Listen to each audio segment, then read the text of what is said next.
พามาจโลกาธิปติสหัมปติกัดอัญชลีอันทิวลังอายาจทาสันติทาสตปะละสักขะสาธิกาเทเสตุธรรมังอนุกัมปิมังปัชชังโยโตสา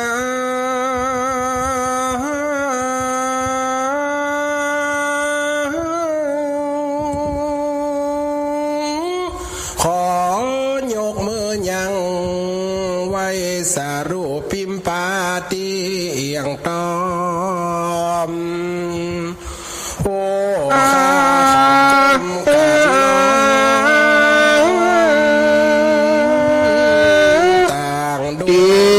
สั่งสอ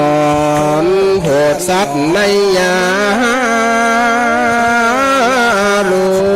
มไตผู้ข้าขอกราบไหว้ยืนย่อยงขอเคารพพระเจ้าพระสงฆ์ตนดำลงหน่อเนื้อทั่วนาบาดนี้ผู้ข้าขอกราบย่อกุลสัทธาพี่น้องบ่ลาหายสูงมาร่วมทำบุญด้วยกันใจใจเพื่อหวังอานิสงส์ไว้เป็นมหาคาต่างตานสิ้นแล้วภาวนาบุญเล่าจักอยู่เฝ้าเตีย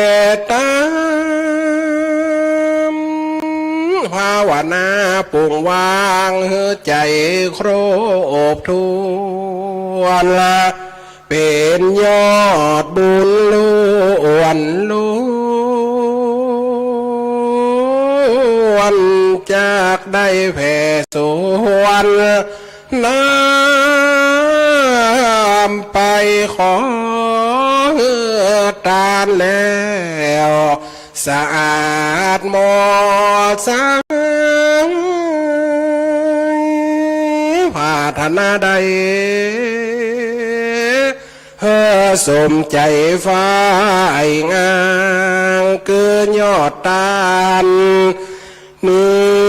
จะมาเป็นสิ่งช่วยล้างบ่อติดข้างลุ่มห้องบายได้ทำบุญแล้ว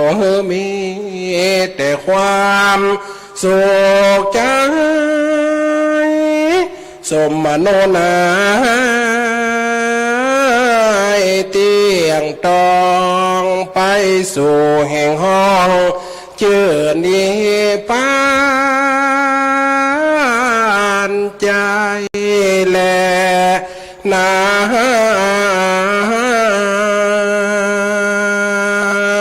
ปรินิพพานโตปัฏฐายะสุพรหมสดุศาสนาอยู่กันจำเดิมเริ่มแต่วันปรินิพพานแห่งองค์สัมมาสัมพุทธเจ้าผู้เป็นครูสอนแก่โลกทั้งสามนั่นบัดเดี๋ยวนี้ล่วงเลยมาแล้ว2,567 พรรษาปัจจุบันสมัยกันยายนมามาดสุรตินตี15ปัจจุบันวันตรงกับวันอาทิตย์วันนี้เก้ากับผมน้อมสากราบไหว้สาลูกปิมปาเจ้าอันเป็นประธานในศาลาแห่งกวนตันวัดบรรพสถิตตีนีแล้วขอถวายความเคารพพระเดชพระคุณพระอาจารย์ท่านพระมหานพดลสุวรรณเมธีเจ้าคณะอำเภอวังเหนือเจ้าอาวาสวัดบรรพสถิตโดยความเคารพเสียงเก่าอันเป็นครูบาอาจารย์แห่งเก่ากับผมเคยได้สั่งได้สอนและจี้แนะหนทางธรรมได้ผ่านมาในวันนี้น้ำเป็นลูกศิษย์ลูกหาได้ฮับกำปากนิมนต์มาเพื่อจะมาติเทศนาสลอง ศรัทธายังอีปล่อยแม่เนื่องในการตาน12ปิงล่วงหน้าก่อน2 วันได้ออกน้ำเหมาค่าอาตมาภาพพระอธิการเสวตปัญญาวชีโลน้ำปากกาสเนกาหลงได้ออกตัวไหวต่อไปกราบอาราธนาแห่มตนเนอย กมือ10 นิ้วดังกิ้วเกษาไวยพระพุทธปฏิมาขององค์สมเด็จสัมมาสัมพุทธเจ้ารถสธรรมเจ้าพระสงฆ์องค์สังฆเจ้าไวยสาปรมีธรรมพระเดชพระคุณหลวงพ่อพระครูท่านอาจารย์มหานพดลสุวรรณเมธี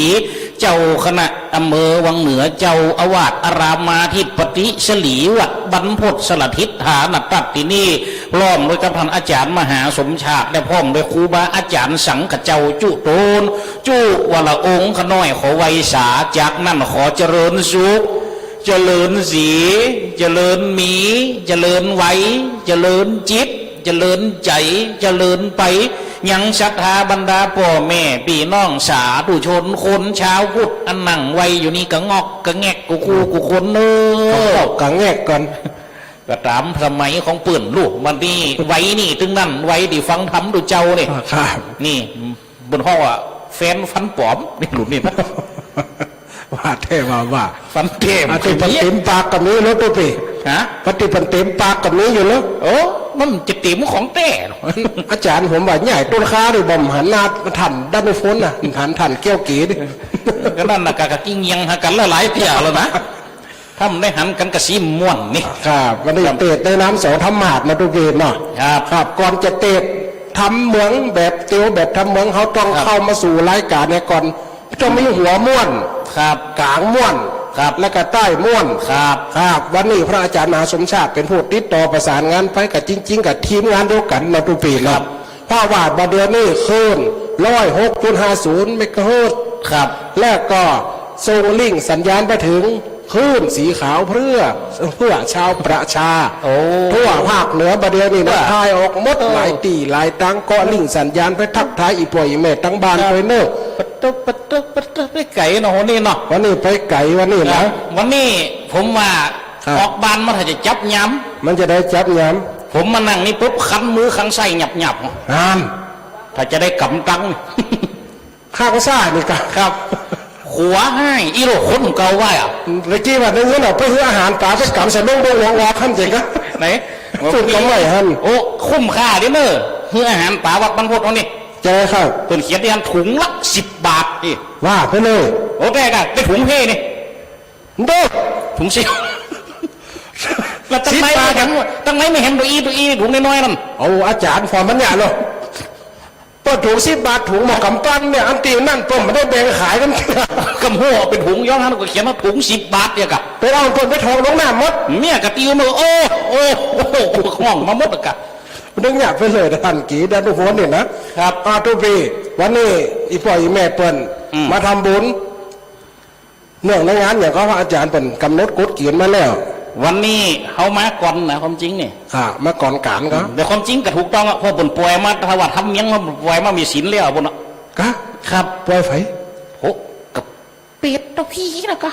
มันเป็นไฟ เป็นผีเป็นเพชเนี่ยกะ อยู่นี่ก็ ก็ต้องไปหันอย่างสักตัวนี่ท ถ้า หาร เปิ้นฟอร์มมากก็ได้อยู่เต็มวันนี้โห ทหารคากำยูเหมือนกันเต้วันแรกตีกองปูจ้าหรอตุ่มป้าเต้ ได้หยัง ไม่ทำมันว่ามันจะมาก่อนอย่านี้ยินเสียงกองคนเก่าไว้ถ้าเสียงกองปูจ้ามาสินดีว่าใกล้จะเป็นตะวีเนี่ยผีเวทปุจจะมาแล้วหรอกออกเตียวต่ำบันต่ำจองเด็กเวลาหมอกสักตี2 บ่ายเนี่ยเต้ เกิดอะไรหยังขึ้น ใครเงี้ยวะ ดูต้องบอกเขาเลี้ยงเขาเล้าวกันจะฟังตั้งหน้าเป้ะ ก็จะอ้อมใจกับโอ้ไปจดเนี่ยใครเงี้ยวไว้ โอ้ใครเงี้ยวแล้วจะไหน ก็กำลังจะลงไม่เงี้ยวอ่ะ หมาเห่าเต่าห้องคนเอิญกันจะไหน ก็ลืมคิงปิดตัวฟีอ่ะ ได้หยัง พออยู่ห้องน้ำหมดละก็เกิดมันเข้ามานี่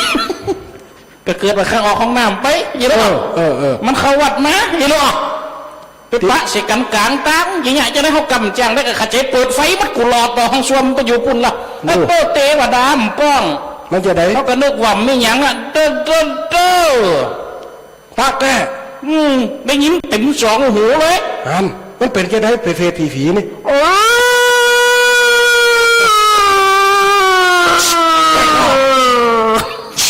ฉันไปหอนเลยเตี้ยกุ๊กวะ มันตันแล้ว นี่หยัง น้ำตาบ้าก่อน โอ้ผีให้ กูเนี่ยให้อยู่ในช่วงมือ ตัวหวานแล้วเป็นตาผีบ่ได้ว่าจะเป็นว่าบ่ดีโอ้เสียอย่างก็โอ้เสียหนีโอ้ผีหมาหังโอ้เห็นก่อนมันก็มากะ ก็น่ามันกะข้ากะกวงก็ลูกบ้าเตอ มันเป็นจะได้ จ้างได้กับเปิดตูสวมแง่ไปเห็นไหม อัน มานี่ก็มาว าย ทำมาขจายติดตูปล่อยมันไก่ไปเห็นก่อน สุดท้ายแง่ผมมียังขจายโลดแล้วก็เขา รับตาลน ก็ต้องไปรับตาไม่เท่าวันใดจะหันโน่ทำรับนั่นรับโป๊กหัวมือปุ๊บมันก็มากันกะแล้วตัดเป็นมือตามกำตาโผล่ลำไปอยู่หนตางเลยคันใดไม่ละตึ๊ดตาลนติ๊กเต็มไหม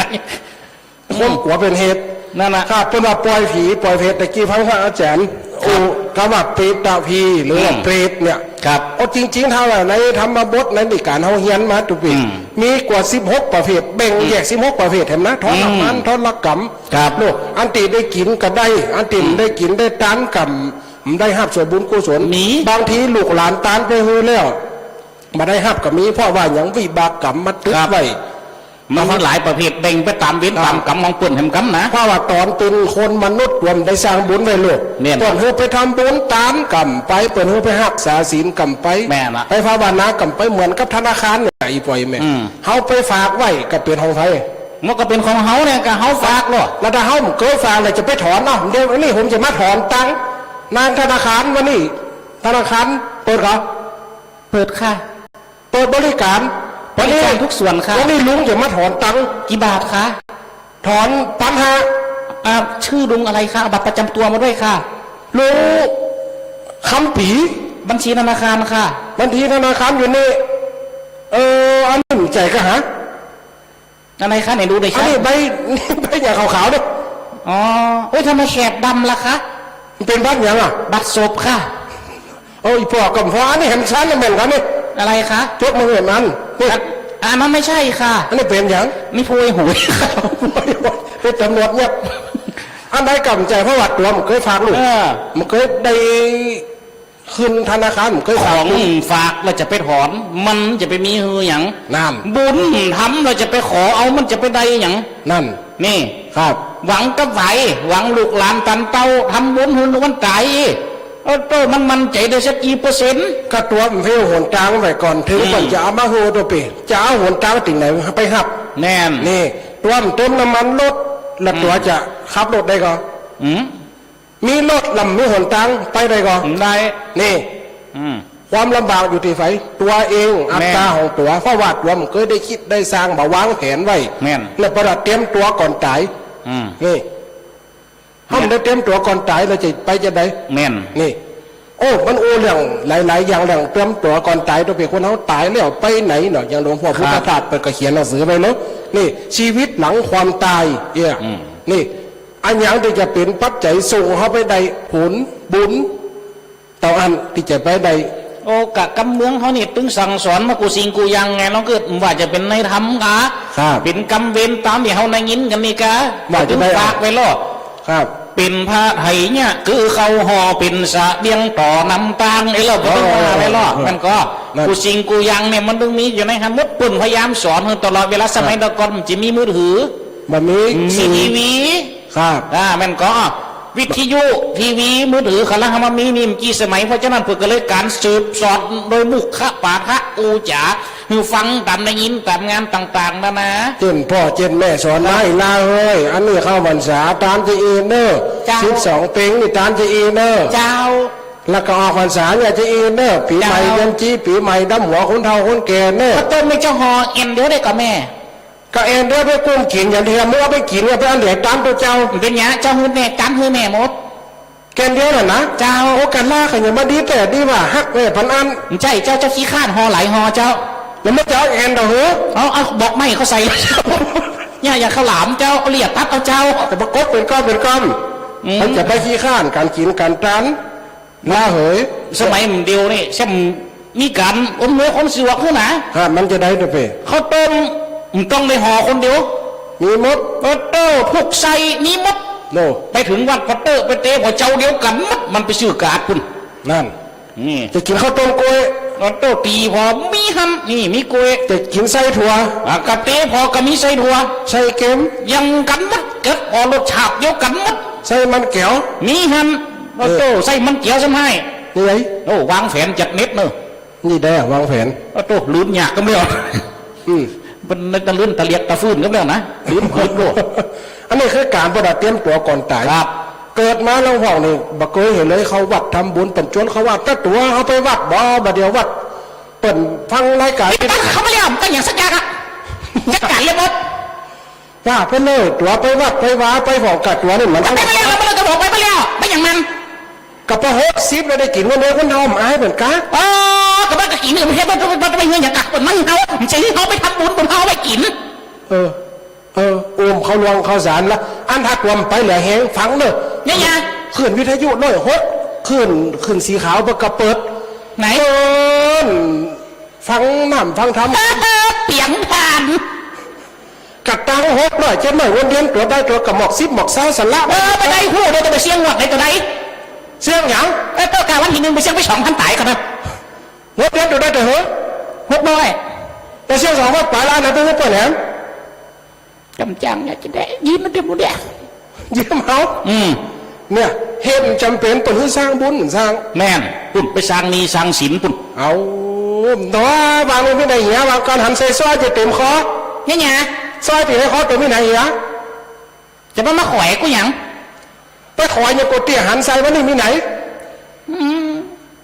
เดี๋ยวก่อนหมวดมาแก้ตั๋วใหม่ แหวนแหม2 วงเป็นไหนหันกดเตี้ยเดี๋ยวอด แก้ตั๋วใหม่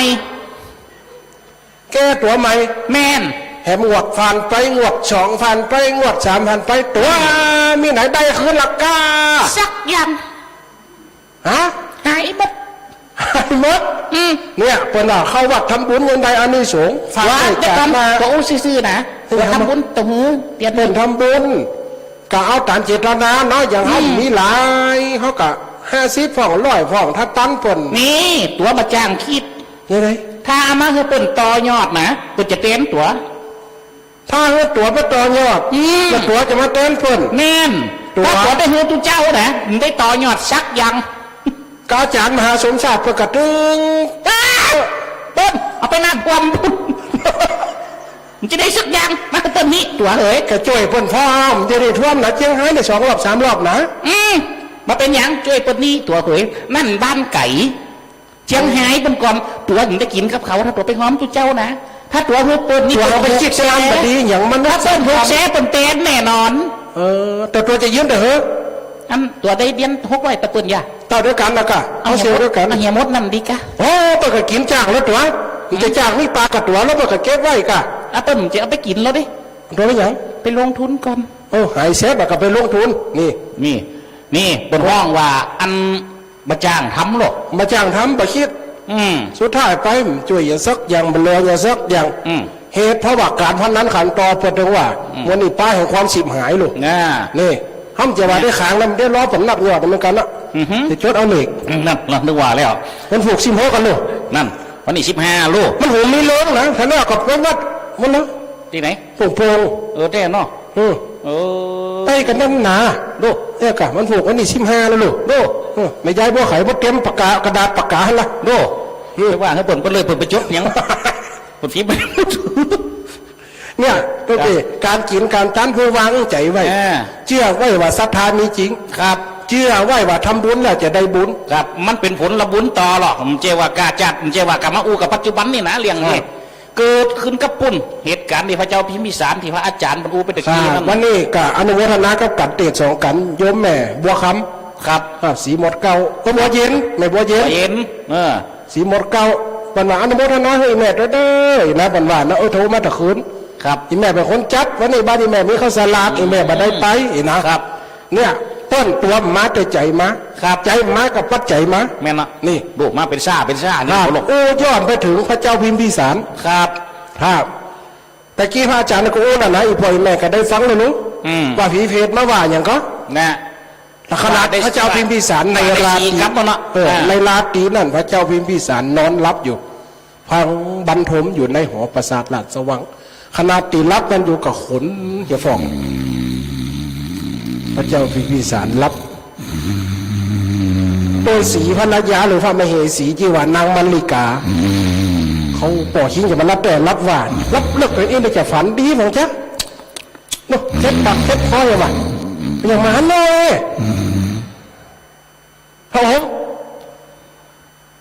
ให้รับดีได้ตากับมือมาลูกฝีผู้ฝี อีฝีนี่เฟียกกูเป็น นางมัลลิกาเป็นพระมเหสีลูก ว่าจะได้แม่มึง ปล่อยทิ้งอย่างมันรับแต่รับหวานรับอย่างก็จะหลวดให้เป็นกำเป็นกำเนี่ยจะเป็นกำเป็นกำ โอ้รับฟันหันนะ ฟันหันยัง ตัว เลขกะ ฮะ หวยนะ สักยังเห็ดหวยสักยังอะไรนี่ ฟังว่าฝันยัง ฟันหันพี่น้องข้านะ พี่น้อง ตายเก่าเนาเหมือนไปจัดได้จนได้หม้อหันมัดนะ แล้วจะได้ โอ้โหก็ข้ากำลังจะถามไหม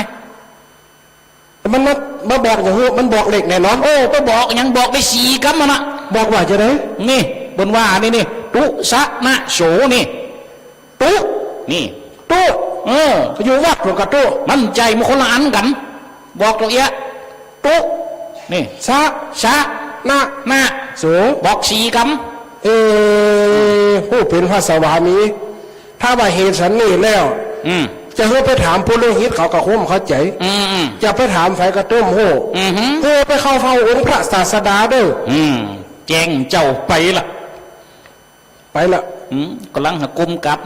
นบพระพุทธเจ้าก็ถามมากะ นั่น มหาบพิตรท่านมีอะไรให้เรารับใช้ใจกะท่านมีอะไรมาปรึกษาเราหรือบอกเรามาเถิด เราจะแก้ปัญหาที่เกิดขึ้นในใจของท่าน โอ้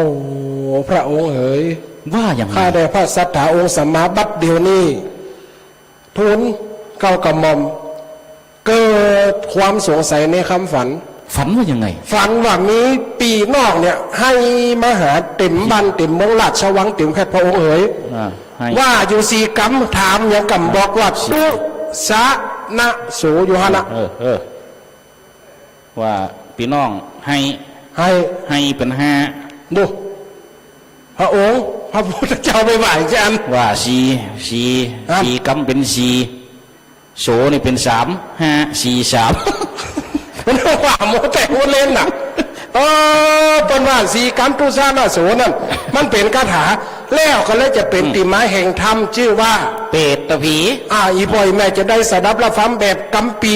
แบบล้านนาจะตวนเตียวเตสนาจะขึ้นนะโมไปหน่อยบ่อยแม่เน้อตั้งจิตตั้งใจตั้งรวบรวมสติฟังแล้วเกิดปัญญาญาณว่าการตามนี่เหตุเกิดมาฉันไหนแล้วจะได้อานิสงส์อย่างใดลองฟังไปเน้อตุปีหวานขึ้นนะโมกับเน้อนะโม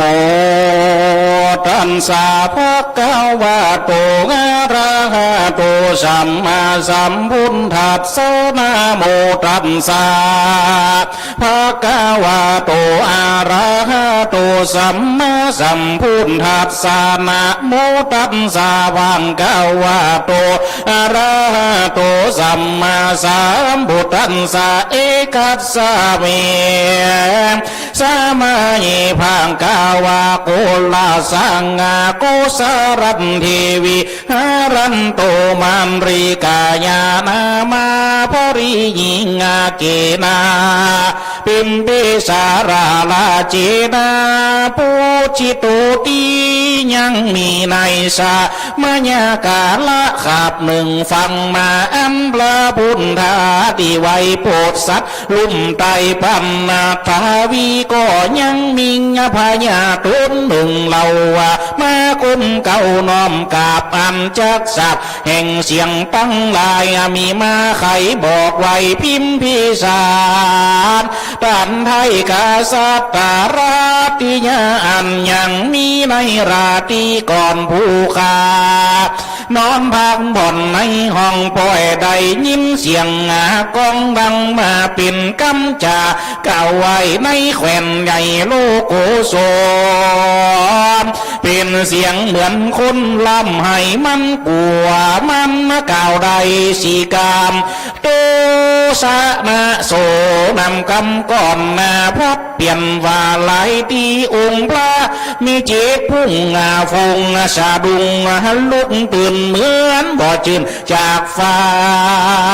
นก็อุปันเมื่อหนิงกูเป็นหญิงมันนิกาพระนางก็จะบอกถอยยังกูหอยราชาว่าเปิ้นรัตตีญา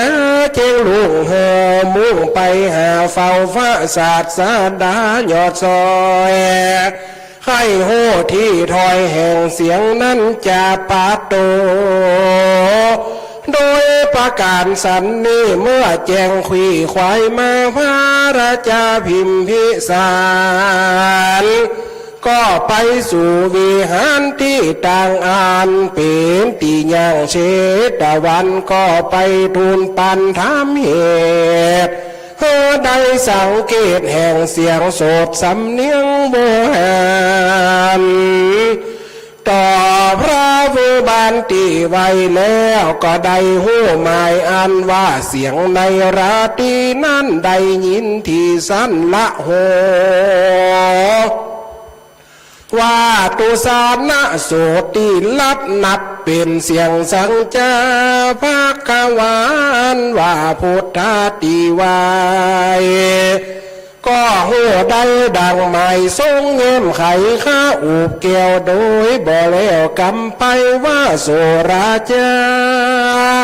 อ่านว่าญาพิมพิสารพูดถึงการรู้รอดในแคว้นยอดกุศลใจมาบนฟ้าหลาดได้ยินเสียงขวาดราตีคือเสียงเป็ดตาผี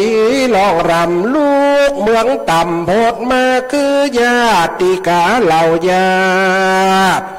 พระองค์จาดเขาตายไปเกิดอาบายอ้อนไม่ฮอด12ปิงใดโพดมายมมาราชาปงปล่อยวิญญาณใหญ่น้อยเพศผีที่เขามีกรรมมากใดพ้นจากจ้องจาสาเวกรรมเมินมาเพื่อโซหาเหล่าญาติพระองค์คือจัดแห่งเขาว่าดังสำเนาแต่นี้เอาว่าเฮาจังจี้ฟังไปเมื่อพอพระองค์ในแต่ก่อนใจน้ำอ่อนศรัทธาหมู่บันดานาป่าบ่อนักกลัวทั้งสิ้นเมาหมัวเมาวินต่างบาปใดขนับกำตนมีหนึ่งหนแต่เราปอพระเจ้านิมนต์ใหม่พระองค์หลาย500รับบาทโปรยติตามจัดส่งลงช้ำมักนาเหล่าหน้าป่าลุงบ่มีใจ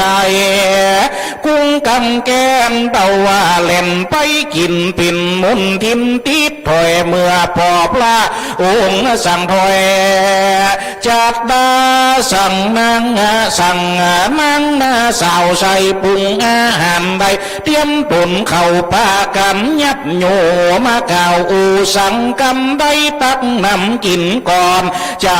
บ่ผ่อนตั้งตามลูแย่งกันใส่ปากกายเป็นสากเหลือเดียมเลี้ยวยกกินเว้นไว้กำเลยใดติดตามที่เขานำมาบอกเสียงให้ออกปากคือปิดญาติแก่ทำเดาได้ห้อนไม่มานานบ่ได้เกี่ยมตามสั่งญาติอย่าได้กินตามสั่งญาติมาประกาศมือหันพระองค์ปันบอกแจงก็ได้ถามแห่งพระญาพิมพิสารนำแลพิกาเวดุราพิคู่ตั้งหลายอันเป็นสายอาลีญาจากพระองค์ขวัดแจ้งไขว่า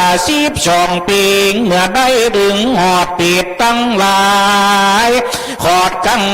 หายุมมาราชาปล่อยผ่านมือเขาปีกบ้านพันภายไปหายิ่งใจพี่น้อง3 วันต้องปีกมาตามเวลาขีดไว้เมื่อเขากับได้ปล่อยค้าง ก็มายังเขตบ้านรออยู่ด้านปิ่นไม้ตามอาสาไหลติดต้องปีเล่นหาน้องขึ้นมาพี่ตามันดาพ่อแม่ละก็แลนมาแต่ลูกเต่าเมียเล่ผัวตายจากก็หากเล่นผักหากันลูกลินล้านความหน้าก็เล่นหาปลาผู้คนเป็นกู้หากเป็นฟังสำแดงหามกู้หมัวเคยหันแต่ก่อนก็สู่บนเคยไปตามวิสัยผิดพี่หวังใดมีบุญส่งสั้นยงวิวาพ้องก็มีกายาผอมแห่งดูขังเชงงองอดตาเลิกบอดปุ่มใสก็มีน้ำลายไหลออกปากเนื้อตัวหักเน่าเมียน เขาลำเข็นกันอยากมือแขนหักลำตัวฟ้องละก็หัวโตใหญ่ลิ้นหอยไก่ลงมาห้องแข้งขาฟอมแห่งกามตุกแต่งตามสายก่อนเขาตายทำบาปมาขนาดทาลุนบอกเคยทำบุญสร้างก่อมาตอบย่อเป็นไปนอนไตในส้นซอกมีขนงอกออกมาเป็นขมขาปลายมีดมาเสียบกรีดเนื้อหนังในแผ่นฟังหมูเป็ดมี16ประเภทกำปีมีอาเวจีรองรับเขาได้ฮับคนกรรมมาเป็นไปนั่นแหละโถเมื่อนั้นเราอ่านว่าเป็ดที่มองเศร้าบ่ได้รับเข้าป่าอาหารเป็นคนหานอยากไล่เขาตัดขาดไม่ทีบ่เคยทำดิฟังก่อกำหูหม้อบางตัวใจเมามัวร้อนไม่ยางบ่ได้ของตาลเป็นวิญญาณหยาบจ้านุ่งเสื้อผ้าผูดปังบ่มีอย่างบังห่อกายกะวนกะไว้ทุกโซบ่ได้บริโภคอาหารทรมานลำให้ลูกหลานไปตันมาเวทนาเก่าลองบ่มีพี่น้องวงศาลูกหลานหาบ่ได้หิวต้องใส่แสบขาดมีน้ำตาหยาดลิ้นไหลไปขอไฟก็บ่ได้บุญบ่ใจของตัวเมียเล่ผัวหนีจากลูกเต่าผากโป้แลืมหน้าตาน้ำตาซึมย้อยหลังใดแต่นั่งกองหาเขาเล่ป่าสักปันนาคาอุกรรมเหลือใจนับแต่ตายลาลูกเขาบ่ผูกคู่จาบ่ตั้มมาสักหน่อยตุกต่ำก้อยอนาถาบีกำจาจุ่มแจงเขาได้แบ่งปันนาที่สวนกามาขีดป้า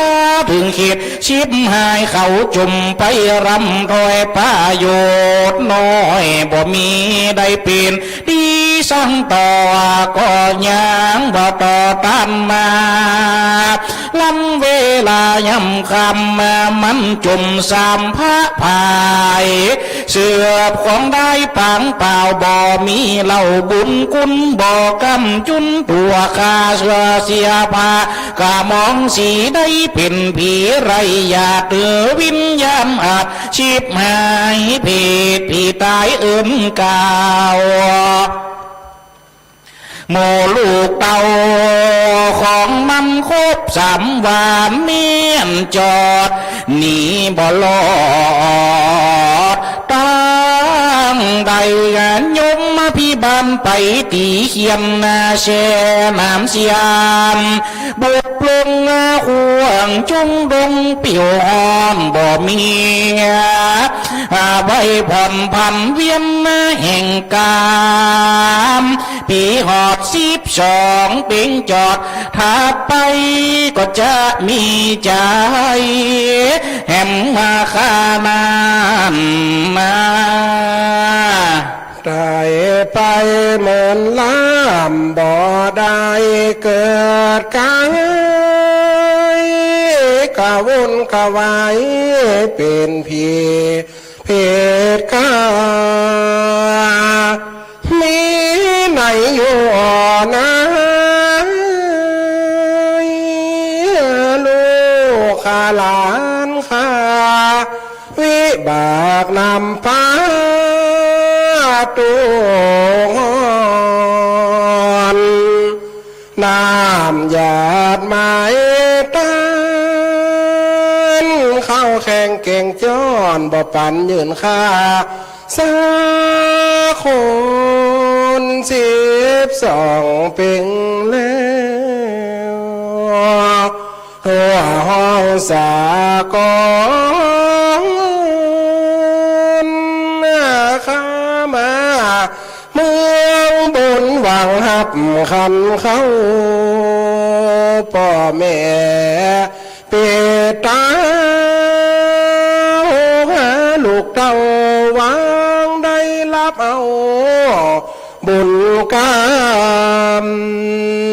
พี่น้องห่วมสายหวังได้เข้าน้ำเข้าปันยืนเฮือก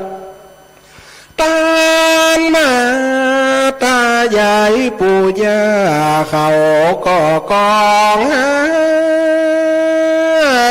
ปั่นเขียนให้หน้าก่อนตายความหน้าได้เสืบสมบัติเชื่อใส่ของข้าก่อนมูลนาโมยมีดลูกเฮ้ยหลานเฮ้ยสู่ยังบ่คิดตามหาผู้ค้าฟองกาเปิดได้ถือเต็มหน้าเต็มตาไปไกลมาบ่มีจื่อค่าพี่สางตั้งหลายได้แผ่วเสื้อฟ้าของตันไหลมา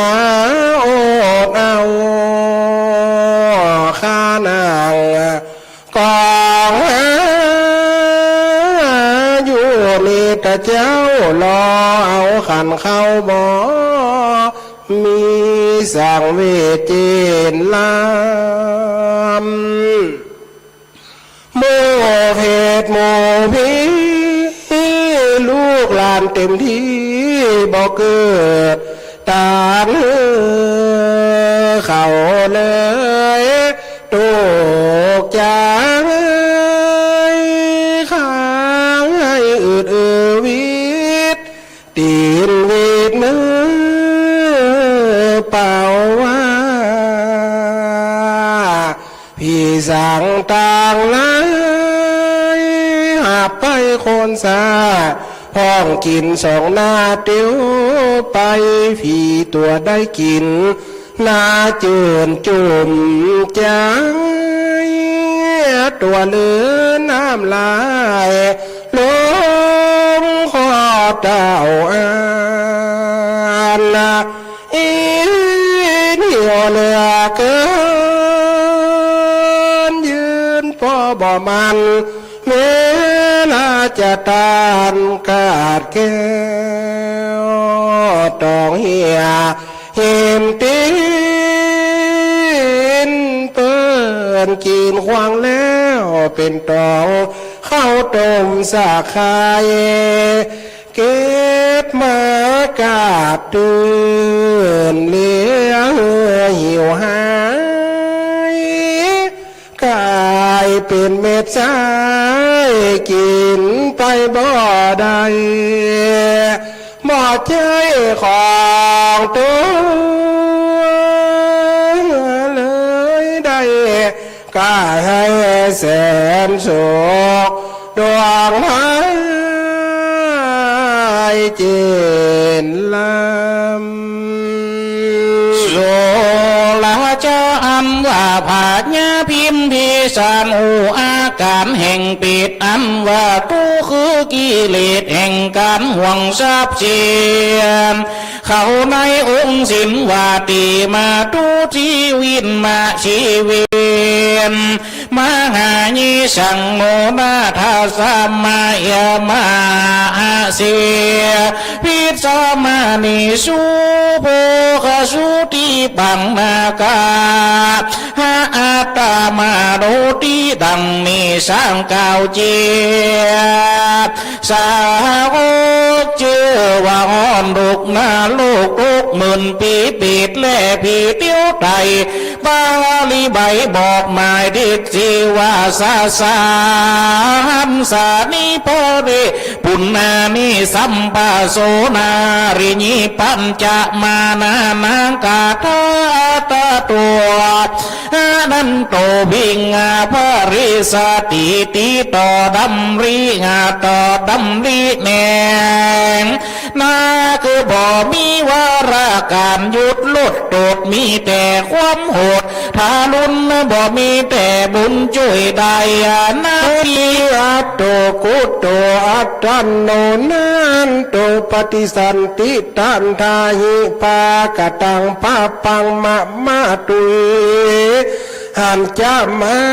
ลิสติวาโสเจียกัมพุทโธติวายจากปนได้บอกกลับมาโสห่างนุนนาอิโตขันตัวอยู่นี่ละทานะมนุษย์สาววัตัญญูศีลสัมปันโนกามากาหามิกุศลาภาวติเมื่อพระสัมมาเก่าจี้แจงสวงแห่งกามฝันนั้นร่วงลาตีอันพระญาพิมพิสารมีใจรู้ก็ได้เข้าสู่เวียงวังจัดได้อย่างพัฒหารโยกไปตามจูจอดส่องนายอดสับปัมโยตนเป็นคูแก่โลกอานบริโภคกาธาราตีมาขึ้นต่อเสียงเปียดก็คำค้างบ่หมดยังเก่งงานใดก็ได้หาพระที่ไว้แห่มุงขันมาองสัมมาจิกงาแจ้งเหตุตกตานโยกตามผิดวันบาตัวพญาตันตาบ่ปอหยาดน้ำเหล่าบ่แพงงามนาบุญสังกับกายบ่เจงบ่เตรียมเองหมู่เขาก็เลยเขานำหยาดใดแผ่วกวดจ่อจุงตามพระองค์หมายบุญก็ได้เต้าหลอดดังกำเก่าว่ามานี่ที่ตั้งขี้ยาสังวันนาวิสิตจาห้องเหตุ12เป็นเปิดตาพี่ก็แล้วเต่านี้ก่อนแลสาธุบนละบนไปเนอะอีปอยแม่นี่คือเตดตีไปตีมาแห่งเป็ดตะพีเนอะวิญญาณเป็ดผีสัมภเวสีทั้งหลายครับส่วนบุญครับ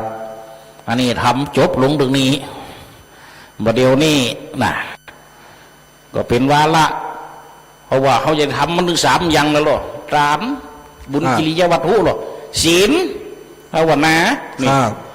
ภาวนาก็คือการเจาะจงหรองูดำรงคงตัวอยู่ตะกี้พนั่งฟังมากันนั่งรถไปนี่คือการสมาธิโลกครับผมครับสมาธิในตัวครับคนหูเนี่ยหูคิงอยู่โลกเพราะว่าในการกระทำเนี่ยกรรมฐานกรรมะก็คือการกระทำฐานะก็คือตีตังหูตีตังแห่งการกระทำเนี่ยสถานตรงไหนก็เป็นบุญอยู่ส่วนหนึ่งเนอะนี่11 นาฬิกาเกินละครับสมมติจะได้ยกถวายครับผมแล้วก็ถวายเพลพระเจ้าประสงค์โดยครับในวันนี้ยังบ่แล้วว่าลาตินี้ได้ยินพระอาจารย์ปัญจมีเตะทำอยู่นะครับลูกเป็นหัวพันนะปูน4 โมงแรงเมื่อไรจะเลี้ยวศรัทธาญาติโยมเนาะก็วันนี้ได้ฟังพระธรรมเทศนาปุพพเปตพี เป็นภาคพิเศษหาฟังที่ไหนบ่ได้เนาะนอกจากสั่ง2 รูป 2 องค์นี้ท ถ้าตายแล้วก็ไม่ได้ยินนะก็ลำปางมีแต่อย่างนะของดีลำปางก็ของดีลำปางพระสงฆ์องค์สังฆเจ้าที่ลำปางเฮามีเยอะอยู่ที่เป็นนักเทศนักปาฐกถาแต่วัดเทศพื้นเมือง แล้วก็รักษาแบบเบาโบราณไว้อย่างท่านอาจารย์เสน่ห์กายหลงทุปิเกนี้หายากแล้วเปิ้นสองรูปนี้อยู่ด้วยกันตั้งแต่เป็นสามเณรเพราะฉะนั้นการเทศสองธรรมะจะต้องหู้ใจกัน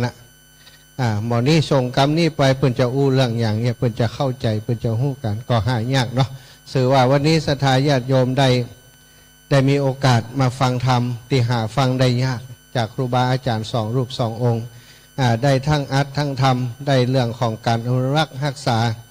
กรรมเทศแบบเบาโบราณใส่กาบใส่อย่างโมดเนาะศรัทธาที่เป็นคนบักเก่ารุ่นหมู่เฮาได้ฟังอย่างอีกก็ชื่นใจอาตมาภาพเองก็ดีใจถ้าจัดงานปลูกพระเปตพีแบบนี้แล้วก็อาตมาก็เทศเองหรือว่าท่านอาจารย์เทศเองนี่มันบัดเต็มใจเขาก็อยากจะฉลองศรัทธาเพื่อกับศรัทธาญาติโยมที่มาร่วมบุญร่วมกุศลตลอดได้ฟังสิ่งที่ถือว่าเป็นมังคละเป็นมงคลงานเปตพีเป็นงานประจำปีต่อไปก่อนนัดหมายกันหมู่เฮาเนาะก่อนจะถึงวันเปตพีแห่ม2 วัน13 ค่ำเขาทำกันที่นี่ทุกปีอาตมาก็จะทำคือถ้ามีอย่างเนี้ยปีนี้ตีน้ำท่วมจริงๆแล้วถ้าบ่มีเรื่องของวิทยาลัยสงฆ์นครลำปางก็จะเอาทุกอย่างเนี้ยไปหอมน้ำท่วมของที่ญาติโยมใส่มาอันใดที่เป็นอาหารแห้งเป็นข้าวสารเดี๋ยวก็จะไปหอมกับน้ำท่วมตี4ก็จะออกเดินทางแล้วตลอนไปช่วยน้ำท่วมมา 3-4 รอบแล้วไปกำละวันก่อนไป7 กันรถปิกอัพของลำปางเขาของเฉพาะของอาตมาที่ปากันทำเนาะแล้วก็ไปเมืองน่านแห่ม3 กันวันก่อนไปที่เจียงไฮ้ตำบลแม่ยาวแห่ม3 กันตอนนี้พี่น้องเขาเพิ่นยังบางตีบ่จะได้กินข้าวกันได้นะบางตีก่อนล้นบางตีก็ไม่ได้กินเพราะไปบ่ถึงวันพรุ่งนี้ตี 4จะไปที่แม่อายจุดที่มีคนตาย6 ศพนะก็จะเอาตอนนี้ที่เปิ่นขาดคือหมอนเครื่องนอนนะเข้านี้พอกินอยู่เครื่องนอนบ่มีที่นอนนี่ก็ตีบนดอยก็จะไปวันพุธเนาะเนี่ยบุญกุศลศรัทธาญาติโยมช่วยกันสร้างกันทำอาตมาภาพกับท่านอาจารย์เสน่ห์กาหลงตุปีต้อมตุปีเกทำงานเพื่อสังคมมาโดยตลอดท่านอาจารย์ทั้งสองรูปนี้ไปเทศที่ไหนบอกค่อยได้สำหรับการตั้งเอาถวายเมื่อวันนี้ได้ข่าวว่าจะถวายเหมือนกันนะเนาะอันนี้ก็คือสิ่งที่เป็นน้ำใจเปิ่นศรัทธาญาติโยมนิมนต์อาจารย์2 รูปนี้ไปเทศโอ้เปิ่นหาสตังค์เข้าวัดได้เป็น100,000-200,000ท่านอาจารย์เองเทศแล้วก็ซ้ำไปหอมเปิ่นเนี่ยเขาก็เอาใส่กาน้ำมันรถคือเปิ่นผ่องไกอย่างผ่องได้อยู่เปิ่นก็จิตใจดีงามอย่างเงี้ยเนาะปีนี้เปิ่นกฐินของท่านอาจารย์เสน่ห์กาหลงวันที่เท่าใดก็อาจารย์ที่แรกกำหนดแล้ววันที่9 พฤศจิกายนอาจารย์เนาะพอดีตะวันชื้นเขาไปจกสลากอำเภออาจารย์ให้กฐินอำเภออีกว่าหน้าบุญจะได้หมดครับกันเลยล็อกอำเภอกำหนดทำมาครับถ้ากำหนดแล้วเดี๋ยวเขาก็สมทบกันครับผมสมทบอาจารย์ก็แจ้งมาท่านอาจารย์ทุกปีเก๋แล้วมีแล้วเนาะครับมีแล้วครับกฐินวันที่ 3ครับวันที่ 3 พฤศจิกาครับผม3 พฤศจิกาเนาะหลอดบอกกันนี่หมู่เฮา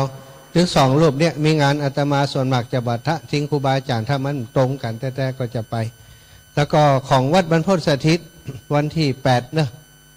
กำหนดการมาแล้วเนาะก็ล้อกันหลายอย่างวัดบรรพตสถิตกำหนดอย่างยากอาจารย์ใหญ่ อยากพ่ออาจารย์นะเปิดจะเอาอย่างว่าตาลต้องรอเตี่ยท่านอาจารย์ว่างก่อนตำแหน่ง3-4ตำแหน่งศรัทธาแล้วไปปอกงานของท่านอาจารย์งานบรรยายงานอบรมอย่างก็ล้นมืออันนี้ไป3-4 วันได้5 งานกลับมาถึงวัดตื่นเหมือนเจ้ามาไปบรรยายตีหลองเคาะก็ไม่ค่อยได้พักนี่ก็เจ้าภาพเปิ่นติดต่อมา 2-3 รอบอาจารย์จะเอาวันใดอาจารย์ก็เอาวันใดเอาวันนี้ได้ก่อวันนี้ได้ก่อไล่กันมาเป็นเดือนละนะสุดท้ายมาได้วันนี้วันที่8ล็อกไว้ละเนอะศรัทธาก็ล็อกไว้ในใจด้วยนะล็อกไว้ในใจจะไปละกันตีวัดบรรพตแล้วก็ของอาตมาภาพ โยมน้องสาวเนาะโยมน้องพนิตาพรหมมินทร์นี่ช่วยงานขึ้นสีขาวมาเมินละคนนี้คนที่ร้องเพลงม่อนสีสองเมืองร้องเพลงแล้วก็คนได้ฟังตลอดแล้วได้ช่วยสร้างพระธาตุสีสองเมืองจนแล้วจนเสร็จก็ตีวัดเปิ่นอันโบสถ์วิหารหลังเก่าสร้างเมินละหลังคาอย่างว่านะเนาะเมินมาก็กระเบื้องมันกรอบมันแตกนกพิราบก่อนนักมันก็แตกจะเปลี่ยนกำแพงก็ไม่ได้จะต้องเปลี่ยนทั้งหมดเนาะตอนนี้ปีอ้ายเปิ่นเป็นเจ้าอาวาสท่านเป็นเจ้าอาวาสใหม่อยู่ตอนนั้นเป็นผู้อาจารย์แล้วเขาจุว่ามาบวชจะดีอีไหนเปิ่นเลยบวชตัวประเดี๋ยวนี้เปิ่นบวชแล้วก็จำเป็นต้องดูแลกันเปิ่นขอกฐินไปพอแล้วคนอื่นก็เปิ่นก็ฮับหันฮับนีแล้วก็คลื่นสีขาวงานมันนักก็เลยจังเนี่ยจะได้มีไผ่ทุกปีจะจ่วยอีเนาะก็จะจ่วยกฐินเปิ่นก็สตังมีสักบาทเดี๋ยวจะจกเดี๋ยวนี้เนอะวันที่ก็ล่ะ19ล่ะวันที่19ห้องหูตะกี้นี่ เจ้าภาพหูตะกี้ไม่อยากค้ำอยู่นี่ก็แต่งตัวงามๆถ่ายรูปเนอะก็เดี๋ยวอันเปิ่นอันเนี้ยถ่ายรูปหน้านี่เปิ่นจะเอาไปติดอันป้ายกฐินเว้ยนะไม่อยากค้ำนี่50,000เนอะบอกลูกบอกหลานเนี่ยได้ทำกฐินกำเตือจัดนี่ทำด้วยกันเหตุกรรมไม่อยากค้ำไม่อยากค้ำจะเป็นเจ้าภาพเนาะอันนั้นของโยมน้องพนิตาของท่านอาจารย์เสน่ห์กาลงย่ำได้วันของท่านทุกปีเก๋วันที่3วัดบรรพตสถิตวันที่8อันนี้ก็ฝากกันไว้ศรัทธามันมีงานนักประจำเป็นว่าต้องเป็นหมื่นเป็นแสนอย่างละเป็นร้อย200ก็หอมกันไป10 ซาวยังหอมได้มันมีหลายวัดหลายวาบ่ว่ากันกฐินนี่ตึงบ่ว่ากันเนาะยังคลื่นสีขาวก็งานนักอาตมาก็บ่ฮู้จะได้ตึงวันนี้อาตมานี่บ่มีวันใดติ่มประกาศเรื่องบุญประกาศจนเก่งใจประกาศกำได้เปิ้นหอมมาตอนนี้ที่ไปเชียงรายวันนั้นนะกาลำปางนะได้50,000กับ2,000ที่ไปอำเภอเทิงเอาไปหอมโดยเปิ่นพุ่นอาจารย์เปิ่นคืนมาว่าท่านมาหาเอาไปกาน้ำมันอย่างพ่องก็ได้คืนมาได้คืนมา10,000ไปได้คืนมา10,000ไปเอาไปมาคืนมา10,000ไปกุ่มกันน้ำมันรถติดจ้างเขาไป7 กันกับของเขา7 กันติดต่างไปแล้วก็ไปตีน่านแหมน้ำ3 ลำก็ได้จากลำปางแล้วก็ที่บ้านฝ่อนวันนั้นบ่านึกว่าจะได้มีเวลาวันเดียวจะไปเชียงรายได้ที่บ้านฝ่อนมาแหม5 ลำรถน้ำบ้านฝ่อนยังเหลือท่านจะเอาน้ำบ้านฝ่อนไปช่วยติอันเชียงรายโยมน้องสมจิตอินทรวิจิตแม่บนเขาชุมชนเพิ่นช่วยกันวันนั้นได้แหม10,000ไปซื้อของตีอันห้างซื้อของห้างซื้อข้าว3 ไต่ซื้อมาม่าซื้อปลากระป๋องเสี่ยงไป10,000ไปก็ของตัวเก่าเสี่ยงไปวันนั้นก็ตีไปเชียงราย10,000กับ800 บาทไปจะหอมตัวก็ตันอยู่นะเอามาสัก10,000ก็ยังแฟนเขาออกสัก800นี่นะ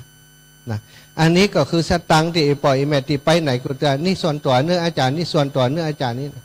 บางห้องก็โอนมาตังบัญชีอาตมาทีนี้บัญชีที่โอนมาบางคนบอกส่งสลิปมาแล้วเปิ่นบอกหู้ไงแล้วเขาก็กลัวเปลี่ยนหนี้เป็นสินเปิ่นหอมมาเนี่ยอันนี้เราบัดเนี่ยก็หอมเกินไว้ก่อนที่เกินเนี่ยอย่างใดก็จะเอาที่มูเนี่ยเนาะ อันนี้ก็เป็นบุญด้วยกันโมดเนาะวันพุธก็จะไปช่วยตีแม่อายตอนนี้ก็โอนไปให้เปิ่น12,000ซื้อข้าวตีพุ่นเลยซื้อข้าวกับอาหารตีพุ่น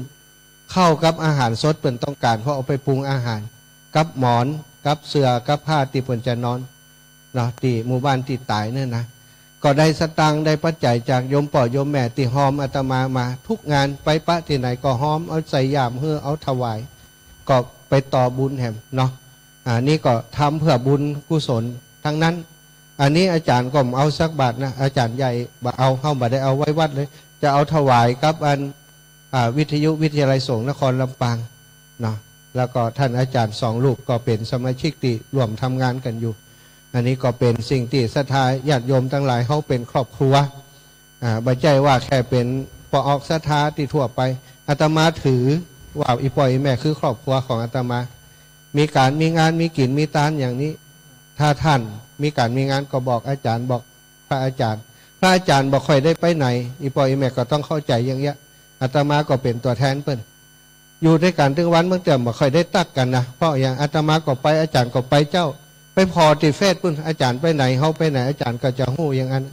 กูจะรายงานเหมือนกับว่ารายงานผู้บังคับบัญชาไล่สดไปเนี่ยอาจารย์เพิ่นก็จะพอเพิ่นหู้ละเอาไปไหนแต่สิ่งที่เขาทำเขาก็ทำเพื่อประโยชน์ของส่วนรวมอาจารย์ก็เหมือนกันบัดต้องได้ถามกันว่าทำไมถึงทำเนี่ยท่านอาจารย์กับเฮานี่ใจเต่าเดียวกันหอมมีแต่ฮือก็หอมท่านอาจารย์ใหญ่ก็เหมือนกันไปเตะที่ไหนส่วนใหญ่ขันตั้งเอาไปหอมเป็นหมดละการลดของตัวเก่าพ่อก็สร้างบุญกันไปช่วยเหลือกันไปเนาะวัดบรรพตสถิตนี่ถือว่าเป็นวัดส่วนกลางเนอะคือศรัทธาญาติโยมเต็มใกล้ติ่มหิมเปิ่นก็มีวัดของเปิ่นแล้วเปิ่นก็เป็นสังคมเมืองบะอย่างหมู่เฮาจึงวันนี้ทำกิจกรรมอย่างก็อาศัยอีปออีแม่เนี่ยมาช่วยกันมารวมกันถือว่าเป็นวัดของหมู่เฮาด้วยเหมือนกันที่เขามาสร้างสมรวมกันมาปฏิบัติธรรมก็มาวันก่อนก็ขออนุญาตอาจารย์ใหญ่ที่อีแม่มาปฏิบัติธรรมอาจารย์เปิ่นขออนุญาตถ้าเปิ่นอยู่อีแม่บ่ต้องห่วงอาจารย์โอ้เปิ่นจะสอนเปิ่นจะดูแลแต่ก็ยังว่านะถ้าบ่อยู่ก็ดูแลตัวเองพ่อห้อมเจ็บป.1 ป.2มาจบปริญญากันหมดแล้วหมู่นี้สอนตัวเก่าจังหมดเนาะแล้ววันนี้ก็ตอนนี้ครูบาอาจารย์ได้แสดงพระธรรมเทศนาจบแล้วจะได้ประเคนกันเทศกันธรรมจากนั้นก็จะได้หยาดน้ำอีแม่จะได้นำหยาดน้ำเนาะก่อนในนามศรัทธาทั้งหมดนี่ขอกราบในเมตตาครูบาอาจารย์ท่านอาจารย์ใหญ่พระมหานุพดลสุวรรณเมธีได้เมตตาประเคนการเทศถวายการเทศเป็นตัวแทนของศรัทธาญาติโยมทั้งหมดถวายความรบกราบนิมนต์ท่านอาจารย์ครับ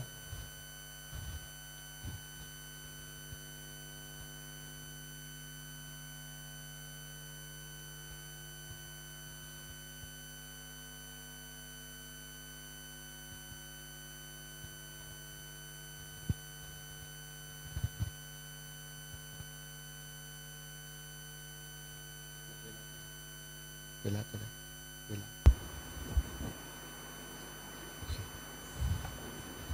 กราบนิมนต์ท่านอาจารย์ครับเตรียมตัวเอาปอนอย่างไรเนอะ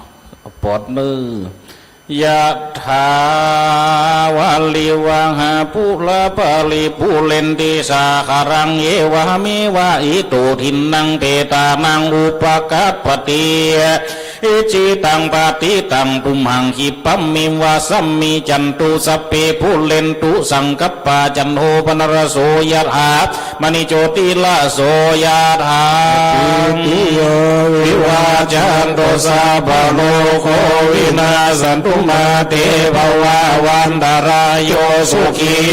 อายุโกภวะอภิวาทนาสีลิสเนจังโมทาปจายโนจาตารโรมาวะทันเดียยุวันโนสุขังภาวันจะโคตาหินารินาสังฆมิสุปฏิทิตานิคาราตังหิตายาสัทธนาโสภกาปฏิโสยติธรรมโมจายา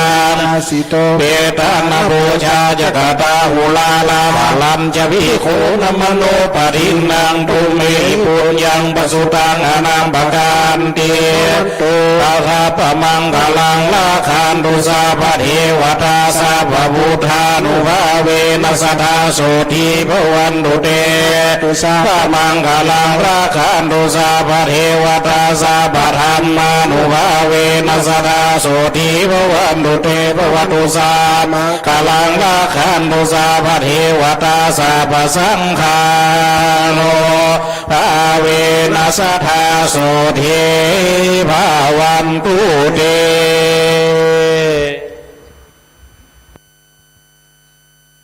เจ้าขอกรรมราชการท่านอาจารย์ทุกพระองค์ครับเจ้าอันก่อนจะแผ่เมตตาขออันเข้ามา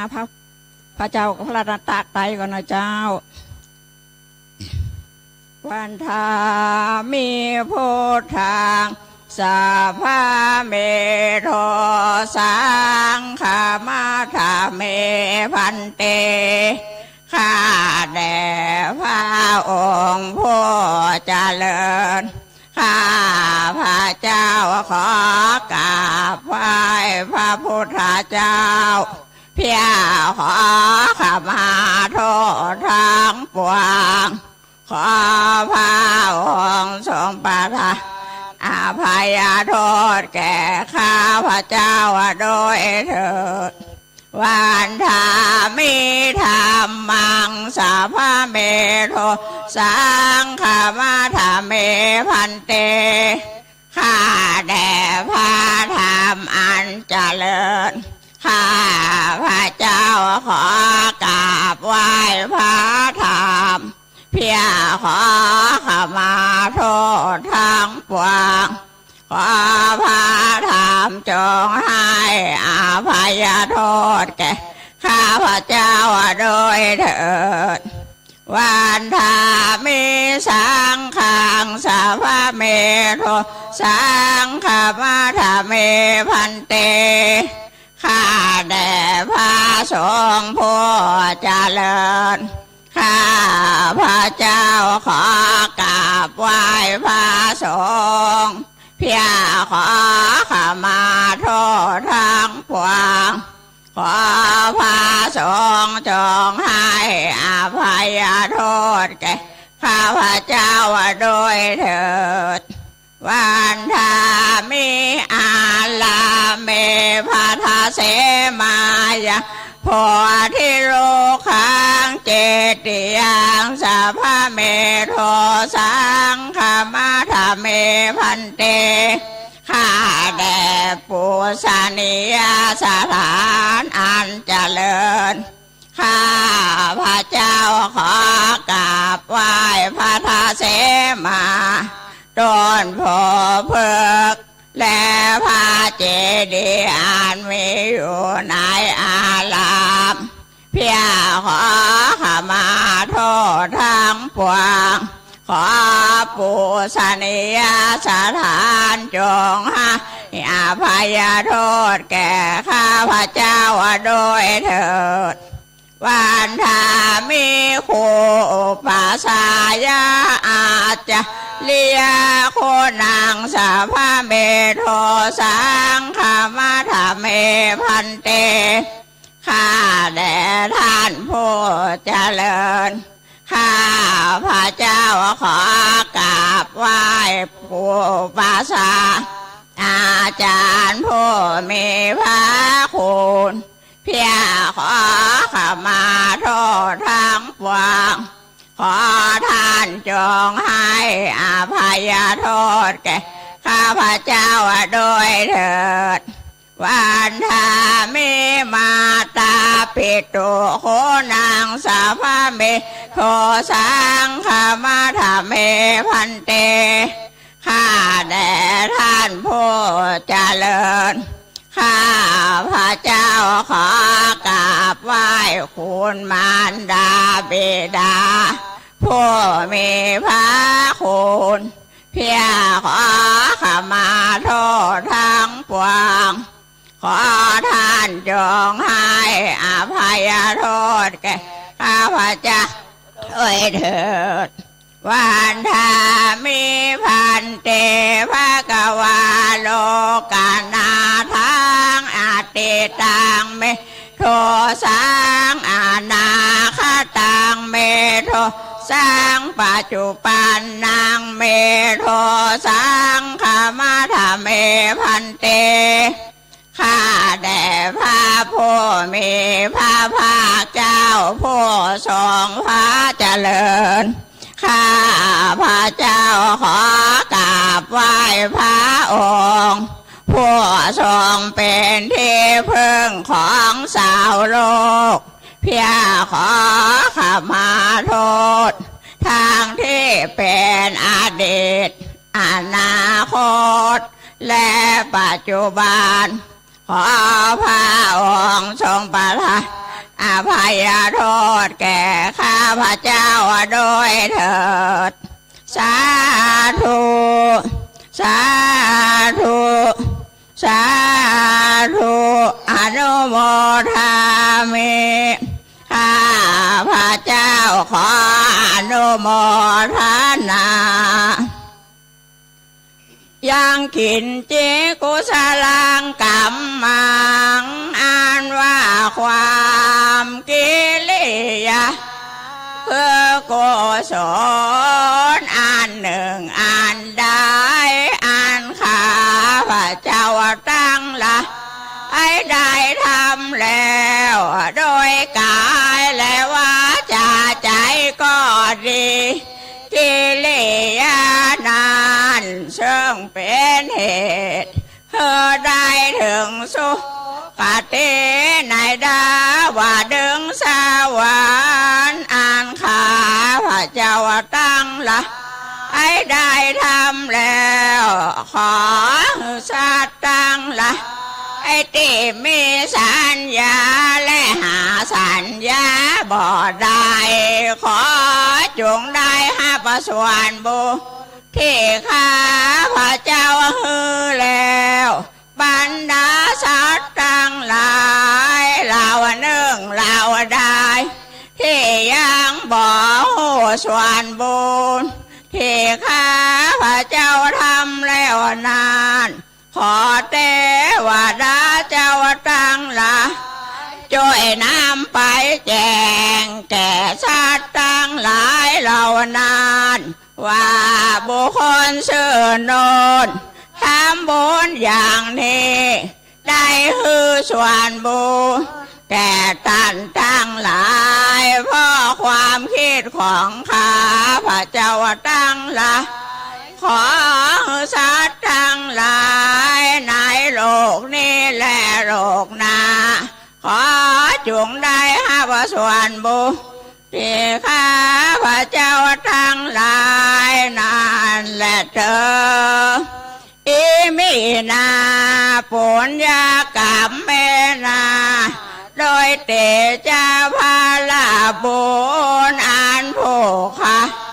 ได้หือตานไปในวันนี้ขอไปกำจุโอโนผู้ที่มีชีวิตอยู่และหลวงลับไปคือปิตามารดาลูกเต้าหลานและญาติกาโคปาสายาอาจารย์และพระมหากษัตริย์และมิตรหักเพื่อนศาลาสัตว์น้อยใหญ่พระพรหมเจ้ากุลพระศรีอานพระธ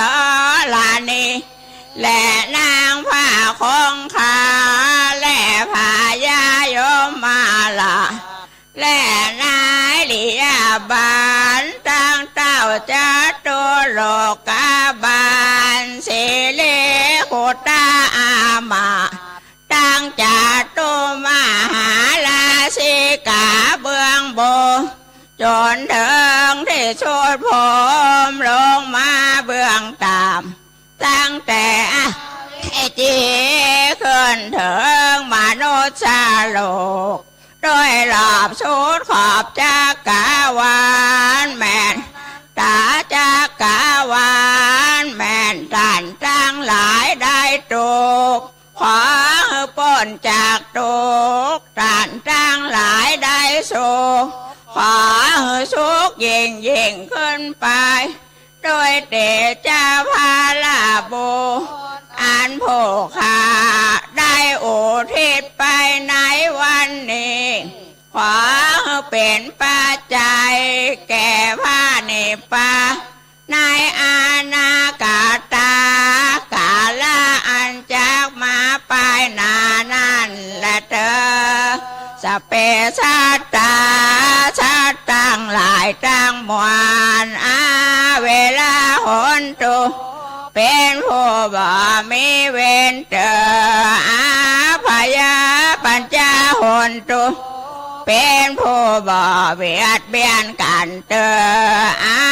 นิฆาหนตุเป็นผู้บ่มีทุกข์กายทุกข์ใจเจอ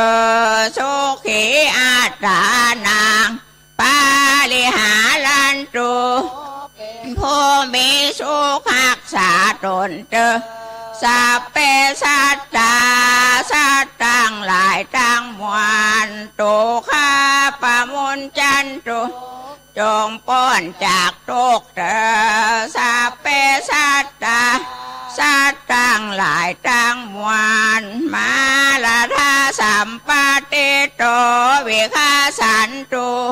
อย่าได้ป่าซาจากสมบัติอันตนได้แล้วนั่นเตอพันเตข้าแด่เจ้ากูอาหารงานว่าข้าวันตาไม่ก่อไว้ป่าเตยังตินตั้งสองตุมหากลางแห่งเจ้ากู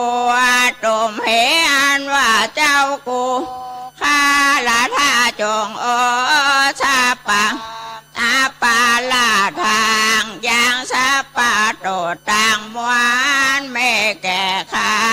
ผลยังอันว่าบุมายาอันขากาต่างหากได้กาตำแล้วสาวินาอันเจ้ากูอาดุโมติตาปังเปิงจมเจิญยินดีเชิงบุญอันนี้บุญอย่างอันว่าบุญสาวินาอันเจ้ากูกาต่างหากได้กาตำแล้วกาตะปังเปิงหือไม่หันแก่ข้าแหละสาธุโดยดีอาหารอันว่าข้าอานุโมตาเมก็เย็นดีเชิงอาการเจ้ากูลดตดนี้แก่ข้านั่นแหละอรหังสัมมาสัมพุทโธภะคะวาพุทธังภะคะวันตังอภิวาเทมิสวาคาโตภะคะวะตาธัมโมธัมมังนามาสามิสุปฏิปันโนภะคะวะโตสาวกสังโฆสังฆังนามามิสาธุจบแล้วเจ้าจาตุจัตตาโลธรรมาวัฏันติอายุวันโนสุขังพระลังกินข้าวกินปลาแล้วตานผ้าป่าก่อนนะก่อยไปตานผ้าป่าก่อยกลับก่อนแล้วก็ตานผ้าป่าแล้วภายตีปุจจาธรรมมหาวิบากเดี๋ยวจะเตดเนาะทำวันนี้มีกับมหาวิบากมาไล่โพดมีไผ่แล้วก็จะเตดมหาวิบากที่ศาลาหลังใหม่พุ่นนะเอาบุญกับเจ้าตีเจ้าตางเจ้าเขตเจ้าเดนที่ศาลาหลังใหม่ด้วยศาลาลงตาลวันนี้หงตาลมีอยู่หลายอย่างถ้ากินบะมดกรุณาห่อไปด้วยนะลงทุนแล้วเนาะขอบคุณสถาท่านเจ้าทั้งหลายไปกินข้าวกินปลาช่วยกันกินข้าวช่วยกันกินแล้วก็เดียวเสร็จเรียบร้อยก็มาตานพระป่าด้วยกันจะได้นับยอดก่อนจะกลับบ้านจะได้แจ้งให้ว่ามีเต่าใดเนาะขอบคุณทั้งหลายสลายตัวไปกินข้าวกันเลยสาธุสถานีวิทยุตัดเข้ารายการปกติก่อนเด้อสาธุ